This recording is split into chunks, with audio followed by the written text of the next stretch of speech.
কবরে মানুষকে মোট 3টা প্রশ্ন করা হবে। অন্য জায়গার মধ্যে বলা হয়েছে একটা প্রশ্ন করা হবে। কথা হচ্ছে একটা প্রশ্ন হোক আর 3টা প্রশ্ন হোক, তার মানে আমাদের প্রত্যেককে প্রশ্নের সম্মুখীন হতে হবে, প্রশ্নের মুখোমুখি হতে হবে। চাহে 3টা হোক কিংবা একটা হোক, প্রশ্নের মুখোমুখি আমাদের প্রত্যেককেই হতে হবে। এই প্যারে মুসলমান, আপনাকে আমাকে যখন কবরের মধ্যে নামানো হবে, কবরে যখন শায়িত করে দিয়ে মানুষ যখন উঠে যাবে, মাটি যখন কমপ্লিট করে দেবে, আমাদের কবরে ফারিস্তা আসবে। আসার পরে আমাকে কবরে প্রশ্ন করবে, আপনাকেও কবরে প্রশ্ন করবে, মান রব্বকা, বলো তোমার রবের নাম কি।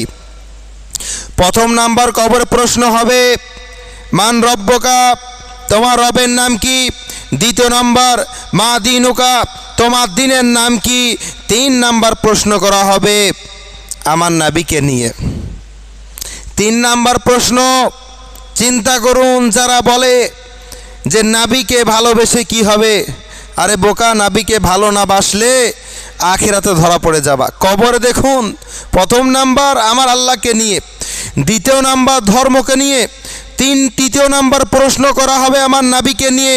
নবীকে কবরে দাঁড় করে দিয়ে আপনাকে আমাকে জিজ্ঞাসা করা হবে, বলো ব্যক্তির সম্পর্কে কি জানো, ইনি কে, ইনি কে।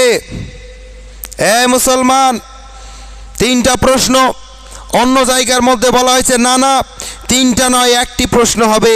একটি প্রশ্ন কি বলছেন, নবীকে কবরে দাঁড় করে দিয়ে বান্দাকে জিজ্ঞাসা করা হবে, বলো ব্যক্তিটা কে, ইনি কে, এ সম্পর্কে, ইনার সম্পর্কে তোমরা কি জানো বলেন।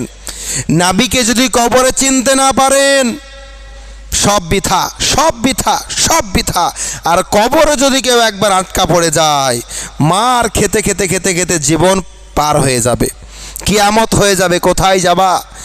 নবীকে ভালোবাসা এতটাই ইম্পর্টেন্ট, এতটাই জরুরি যে কবরে নামানোর সাথে সাথে আমার নবীকে দাঁড় করে দিয়ে জিজ্ঞাসা করা হবে। নবীর প্রেম যদি অন্তরে থাকে, মহব্বতে থাকে, নবীর প্রেম যদি তোমার দিলের মধ্যে থাকে, প্রেম প্রীতি ভালোবাসা যদি থাকে, অবশ্যই মুখ দিয়ে বের হয়ে যাবে। আর যদি দুশ্মনী থাকে, মিছে মিছে ভালোবাসা থাকে, তাহলে কিন্তু বের হবে না। এই প্যারে মুসলমান, তার মানে কবরে প্রশ্ন আমাদেরকে করা হবে, প্রশ্নের সম্মুখীন আমাদেরকে হতে হবে। তাই পৃথিবীর মধ্যে আপনাকে ধর্ম আপনাকে করতেই হবে, কর্ম সেটাও করতে হবে। শুধু ধর্ম করলেন, কর্ম করলেন না, এটাও চলবে না। আবার শুধু কর্ম করলেন, ধর্ম করলেন না, এটাও চলবে না। কর্ম এবং ধর্ম 2 জিনিসকে একসঙ্গে করতে হবে। কাজের সময় কাজ করুন, নামাজের সময় নামাজ পড়ুন।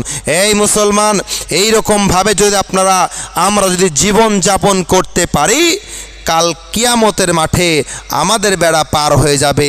নামাজ, রোজা, নবীর ভালোবাসা, নবীর মহব্বত, সমস্ত কিছু ইসলামের কালচার, রীতিরেওয়াজ, নিয়ম মেনে যদি আমরা পার্থিব জীবনকে অতিবাহিত করতে পারি, মৃত্যুর দ্বার প্রান্তে যদি আমরা এ হয়ে পৌঁছে যেতে পারি, এই প্যারে মুসলমান, আশা করছি মরণটা তাহলে মমিনের মতো হবে।